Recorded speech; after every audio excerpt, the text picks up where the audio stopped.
शिर्डी विधानसभा मतदारसंघामध्ये भाजपमधला अंतर्गत वाद आता चव्हाट्यावर आलेला आहे। राधाकृष्ण विखेंचे कट्टर विरोधक आणि भाजपचे नेते राजेंद्र पिपाडा यांनी शिर्डी विधानसभा मतदारसंघातून उमेदवारी मिळवण्याची इच्छा व्यक्त केली आहे। शिर्डी मतदारसंघामध्ये जर उमेदवार बदलला नाही, पराभव निश्चित आहे असंही पिपाडा यांनी म्हटलंय।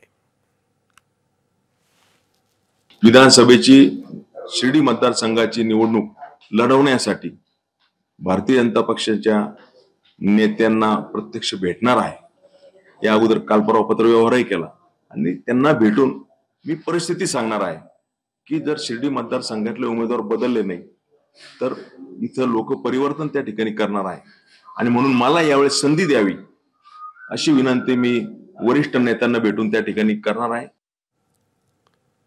तर सुजय विखे पाटील यांनी विधानसभा निवडणूक लढवण्याचे संकेत दिलेले आहेत। पक्षाने आदेश दिला तर विचार करू असं सुजय विखे पाटील यांनी म्हटलं। त्यामुळे पक्षाने संधी दिल्यास सुजय विखे संगमनेर किंवा राहुरीमधून विधानसभा निवडणूक लढण्याची शक्यता आहे।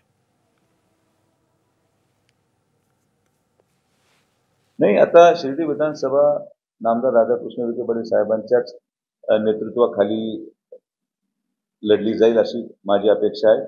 आता राहिला मुद्दा माझा, मी बऱ्यापैकी आता मला वेळ आहे, तर शेजारी पाहू आजूबाजूला कुठं काही संधी सापडली तर आपण प्रयत्न निश्चित करू। मला पक्षाने जर आदेश दिला की समन्वय होत नाहीये पण तुमच्या नावावर समन्वय होण्याची शक्यता आहे,